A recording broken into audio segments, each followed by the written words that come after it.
you stand today, signed the Emancipation Proclamation. This momentous decree came as a great beacon light of hope to millions of Negro slaves who had been seared in the flames of withering injustice. It came as a joyous daybreak to end the long night of their captivity. But 100 years later, the Negro still is not free. 100 years later, the life of the Negro is still sadly crippled by the manacles of segregation and the chain of discrimination.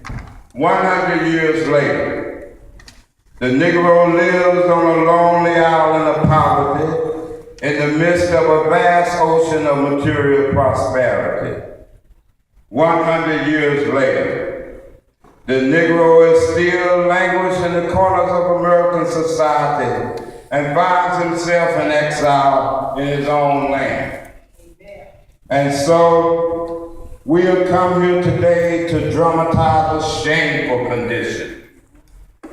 In a sense, we have come to our nation's capital to cash a check. When the architects of our republic wrote the magnificent words of the Constitution and the Declaration of Independence, they were signing a promissory note to which every American was to fall heir. This note was a promise that all men, yes, black men as well as white men, would be guaranteed the unalienable right of life, liberty, and the pursuit of happiness. It is obvious today that America has defaulted on this promissory note insofar as her citizens of color are concerned. Instead of honoring this sacred obligation, America has given the Negro people a bad check. A check which has come back marked insufficient funds. But we refuse to believe that the bank of justice is bankrupt.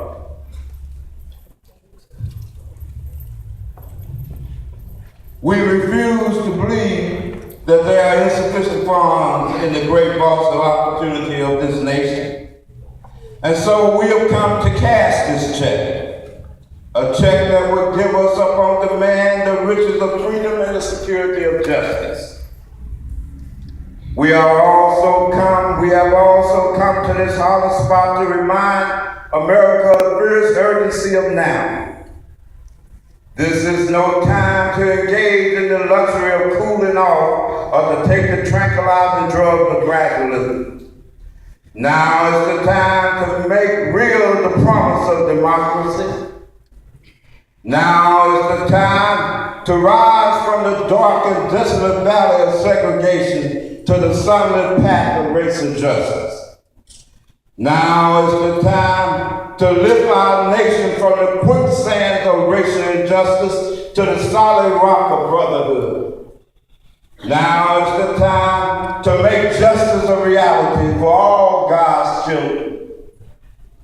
It would be fatal for the nation to overlook the urgency of the moment. This sweltering summer of the Negro's legitimate discontent will not pass until there's an invigorating autumn of freedom and equality. 1963 is not an end, but a beginning. And those who hope that the Negro needed to blow off steam will now be content will have a rude awakening if the nation returns to business as usual.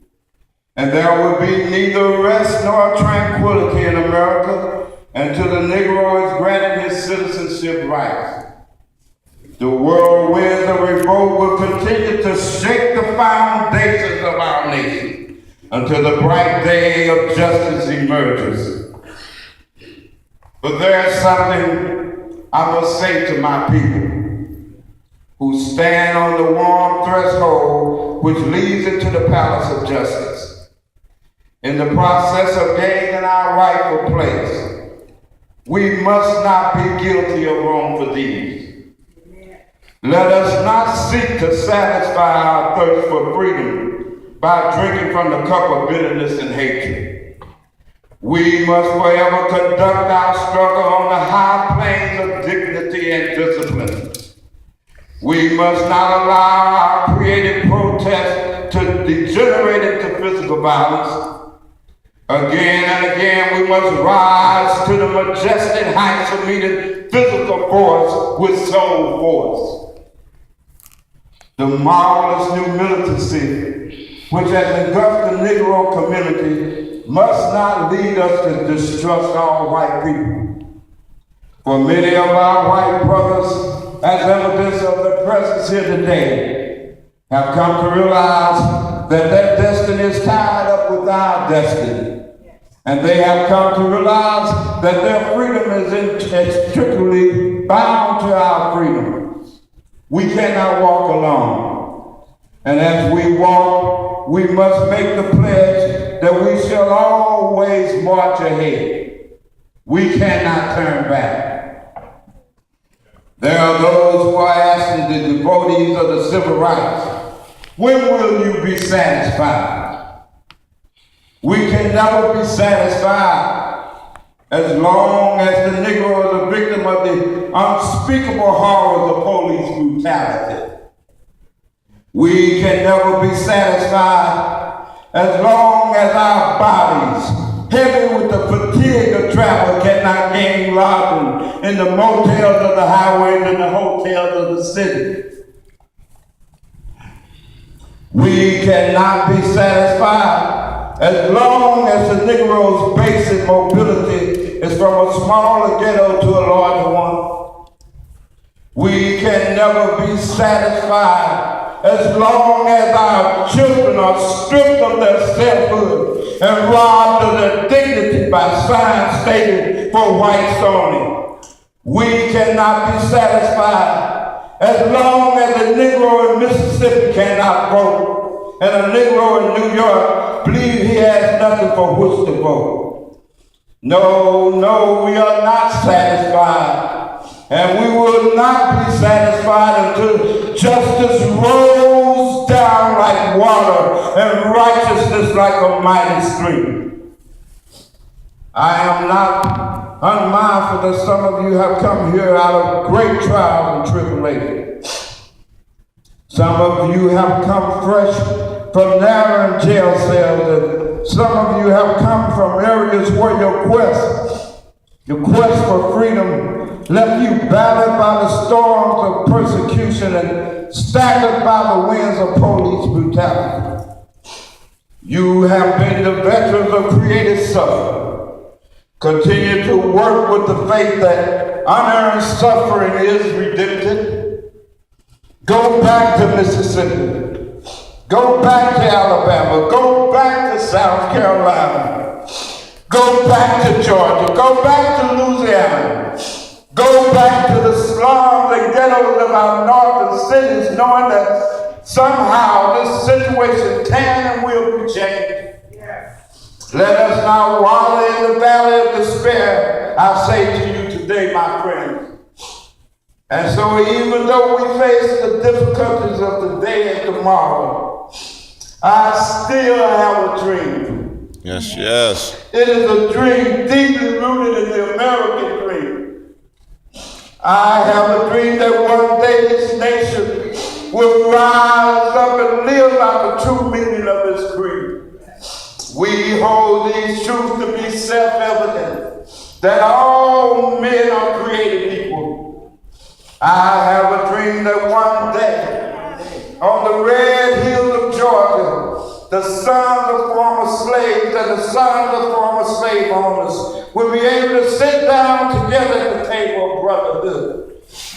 I have a dream that one day even the state of Mississippi, a state sweltering with the heat of injustice, sweltering with the heat of oppression, will be transformed into an oasis of freedom and justice. I have a dream that my 4 little children will one day live in a nation where they will not be judged by the color of their skin, but by the content of their character. I have a dream today.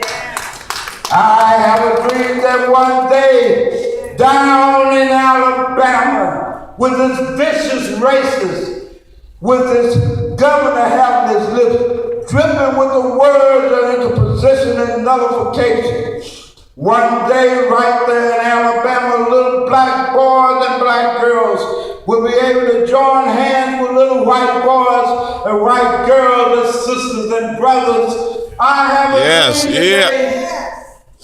I have a dream that one day every valley shall be exalted, and every hill and mountain shall be made low. The rough places will be made plain, and the crooked places made straight. And the glory of the Lord shall be revealed, and all flesh shall see it together. This is our hope. This is the faith I go back to the South with. With this faith, we will be able to hew out of the mountain of despair a stone of hope. With this faith, we will be able to transform the jingling discord of our nation into a beautiful symphony of brotherhood. With this faith, we will be able to work together, to pray together, to struggle together, to go to jail together, to stand up for freedom together, knowing that one day we will be free. And this will be the day. This will be the day when all God's children will be able to sing with new meaning. My country, 'tis of thee, sweet land of liberty, of thee I sing. Land where my fathers died, land of the pilgrim's pride. From every mountainside, let freedom ring. And if America is to be a great nation, this must become true. And so let freedom ring from the prodigious hilltops of New Hampshire. Let freedom ring from the mighty mountains of New York. Let freedom ring from the hiking Alleghenies of Pennsylvania. Let freedom ring from the snow-capped Rockies of Colorado. Let freedom ring from the curvaceous slopes of California. But not only that, let freedom ring from Stone Mountain of Georgia. Let freedom ring from Lookout Mountain of Tennessee. Let freedom ring from every hill and molehill of Mississippi. From every mountainside, let freedom ring. And when this happens, when we allow freedom ring, when we let it ring from every village and every house, from every state and every city, we will be able to speed up that day when all God's children, black men and white men, Jews and Gentiles, Protestants and Catholics, will be able to join